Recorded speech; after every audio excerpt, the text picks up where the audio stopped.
ओडिशा सरकार के ऊर्जा विभाग ने आज global energy leaders summit GELS 2025 की घोषणा की, जो 5 से 7 दिसंबर 2025 तक पूरी ओडिशा में आयोजित होगी। इस अवसर पर कार्यक्रम का लोगो और आधिकारिक वेबसाइट jalsodisha2025.com का लिंक का शुभारंभ केंद्रीय विद्युत एवं नवीन और नवीकरणीय ऊर्जा राज्य मंत्री श्रीपाद येसो नाइक तथा ओडिशा के उप मुख्यमंत्री ऊर्जा, कृषि एवं किसान सशक्तिकरण कनक वर्धन सिंह देव ने संयुक्त रूप से किया। इस वर्ष सम्मेलन की थीम होगी powering India, sufficiency, balance, innovation, अर्थात भारत को सशक्त बनाना, पर्याप्तता, संतुलन और नवाचार। इस थीम के तीनों आयाम पर्याप्त और विश्वसनीय बिजली आपूर्ति, पर्यावरण और अर्थव्यवस्था के बीच संतुलन तथा ऊर्जा क्षेत्र में नवाचार भारत की ऊर्जा भविष्य की दिशा तय करेंगे। GELS 2025 एक ऐसा राष्ट्रीय मंच बनेगा जहां केंद्रीय और राज्य ऊर्जा मंत्री, नीति निर्माता, शोधकर्ता, उद्योग विशेषज्ञ और इनोवेटर एक साथ आएंगे ताकि भारत की साझा ऊर्जा रणनीति पर ठोस दिशा तय की जा सके। ये सम्मेलन भारत के विभिन्न राज्यों के ऊर्जा मंत्रियों और वैश्विक ऊर्जा नेतृत्व के बीच संवाद का मंच तैयार करेगा। सम्मेलन में भारत की बढ़ती ऊर्जा मांग को पूरा करने, आपूर्ति की विश्वसनीयता और सुरक्षा सुनिश्चित करने, सतत विकास को प्रोत्साहन देने और ऊर्जा संक्रमण को नई तकनीकों व डिजिटल साधनों के जरिए तेज करने पर चर्चा होगी। इसमें ग्रीन हाइड्रोजन, छोटे एवं मॉड्यूलर परमाणु संयंत्र और बिजली ग्रिड की डिजिटल सुरक्षा जैसे आधुनिक विषयों पर विशेष सत्र होंगे। ये पहल Tony Blair institute for global change (TBI) और भारतीय प्रौद्योगिकी संस्थान कानपुर IIT कानपुर के सहयोग से आयोजित की जा रही है।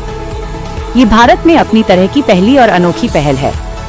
उल्लेखनीय है कि इसी तरह की पहले विश्व के अन्य क्षेत्रों में शिक्षा और ऊर्जा क्षेत्र के लिए सकारात्मक परिणाम दे चुकी हैं। देखिए के लाइव इंडिया की ये रिपोर्ट। ये जो ग्लोबल समिट, एनर्जी समिट पूरी में 5 से 7 दिसंबर का आयोजन किया जा रहा है। इसमें उड़ीसा सरकार के साथ, केंद्र सरकार के समर्थन के साथ टोनी ब्लेयर इंस्टीट्यूट के माध्यम से हम ये ग्लोबल समिट का ऑर्गेनाइजेशन किया है। इसमें हम 28 राज्यों एवं Latin American countries and African countries के सदस्यों को एक्सपेक्ट कर रहे हैं, वो लोग सब आएंगे। Apart from that, the union territory of Delhi is expected to participate in this summit from 5th to 7th. The central ministers have given their consent, apart from Shripad Yesho Naik ji, even Prahlad Joshi ji, and we have some communication even from Manohar Lal ji's office with regard to attending the summit. So basically, like we have mentioned during the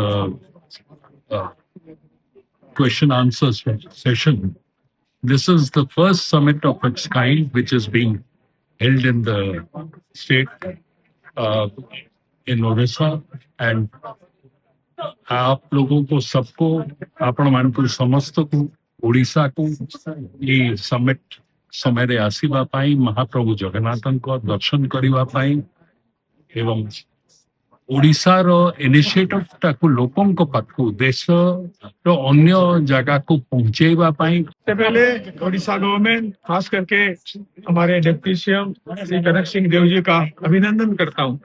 उन्होंने जिस तरह से एक बड़ा जो summit यहाँ रखा है, उससे निश्चित तौर से हमारे पावर क्षेत्र में एक बड़ा सपोर्ट उस कॉन्फ्रेंस से, समिट से मिलेगा।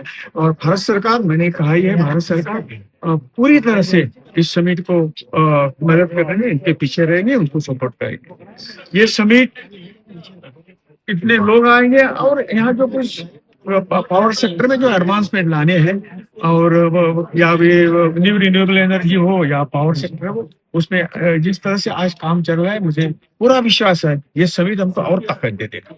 सर, फॉरेन कंट्रीज कितने इसमें शामिल हो रहे हैं? ये भाई साहब जानते हैं।